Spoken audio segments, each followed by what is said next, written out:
Welcome back. It's time now for a bit of spring foraging, and today we're looking at some of the many applications for the golden shrub known as gorse. That's beautiful, isn't it? Forager Feebee Foran, you're joining us right now. Good morning. I love this idea of foraging. Are you a forager? No. Well, you're very urban. But I have been out with foragers doing I'm sure you have television at some pieces. point. Have you ever picked blackberries? No. Have you You're never? joking. To make jam as a child or anything? Ah, for God's sake, you're coming out I on a was busy foraging playing walk with me. football. Come on. Now, I'm bringing you out on a foraging walk this summer. That's the end of that. But right now, like, we see gorse all through the year. It's the one shrub, one plant, one hedge that no matter the time of the year, even in the depths of winter, is always in flower. So it's this beautiful golden glow in the mountains when you look up. Isn't there a lovely expression that you were telling us about? They say when gorse is out of season, kissing is out of fashion. Oh, never. So it's never out of season. Never out, because we're always snogging. It's true though, isn't it, that like some farmers don't like a lot of gorse on their land? It grows fast, it takes over a lot, and it's the one that tends to be the cause of fires. Yeah. So during the summertime when you hear that there's been a gorse fire or a mountain fire, this guy is usually the culprit of it. Well, usually people.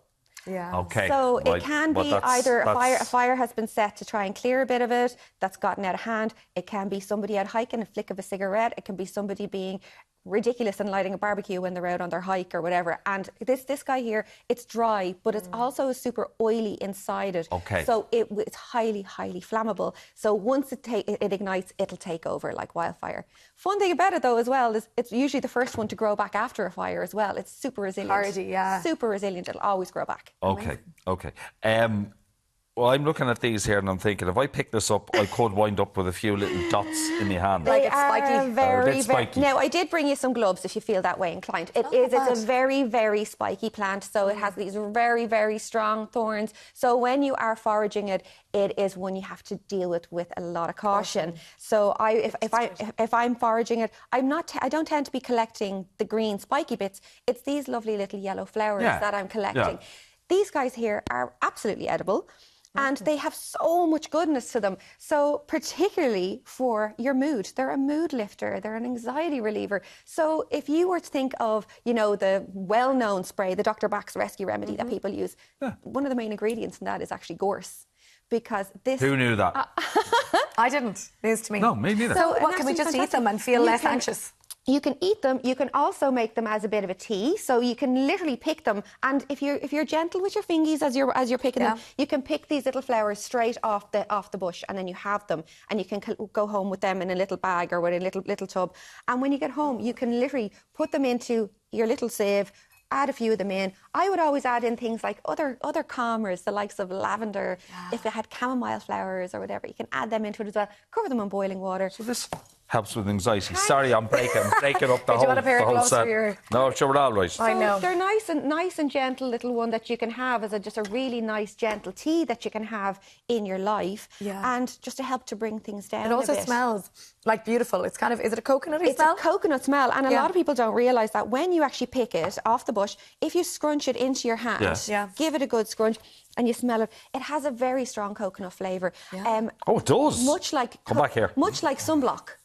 Oh my goodness, very like sunblock. And it is kind of unusual to see a sunblocky, coconutty smell in Ireland, because we don't have coconuts that grow here. So it's one of those really, really lovely ones to actually, if you're just walking along and you're just curious, have a little smell of it. Have a little taste. It's really, really I nice. just went to pick a couple off, and they're spiky. The spikes. They are a little bit spiky. The spikes on plants, it's normally the plant's way of protecting itself. 100%. Yeah. So this plant would have been used actually all through history, particularly by Irish farmers, to create barriers to keep their animals, their livestock in. So they would have kept them within their space. But also then during the winter time when food might have been sparse, like thinking way back when, like livestock animals would have actually eaten this as fodder. So it must have some tongues. It served a number of purposes for them. But also when you talk about protection, this plant is hugely connected to the fae, to the fairies. Yeah. So people would have actually used this, and they would have taken bunches of it and put it at their front door to protect them from the fae. Because, when we think about the fairies, they're not pretty little things dancing around that are going to be really grant us wishes. They were generally mischievous and bold and naughty. So you don't mess around with them. And say good morning to them when you're told to. Listen, Absolutely. Otherwise it's bad luck. Be good to them. Yeah. But I love to do little other things with them. So yes, you can make a little tea of them and you can enjoy them, and that's going to help to calm. Are we going to make a little bit of tea? There's a little bit of a tea here, yeah. So all you have to do is literally into your little teapot, you can add your gorse flowers in. Like that again, I would always add in the likes of lavender or whatever into it. You can add in some ginger as well if you want to as well, and let that stew. I always put a lid on, keep it all infused. This is a fancy pot now. Very fancy teapot there. Will you stop it? Little IKEA jobby, will you go away? Yeah, look. And you need that little part in the middle to obviously put in your that's going to keep it all contained, so you're not going to have little bits. Okay. Now some people like the bits, some people like the bits. Yeah. Like then there's other ones that I would use, like this one. If I'm just making a one pot, and you can add that in, cover it in boiling water, and then you leave it for about 10 minutes, and that's going to make your little tea. And then you have this lovely little tea then to Can I try it? Is this Yes, you can. You have the tea, because where there's tea, there has to be something sweet. Well, and you know I like to bring some nice things for you. Yeah. So last night I made these for you. This is nice, isn't it? Nice and so cute. Oh, I'm feeling calm already. No, genuinely.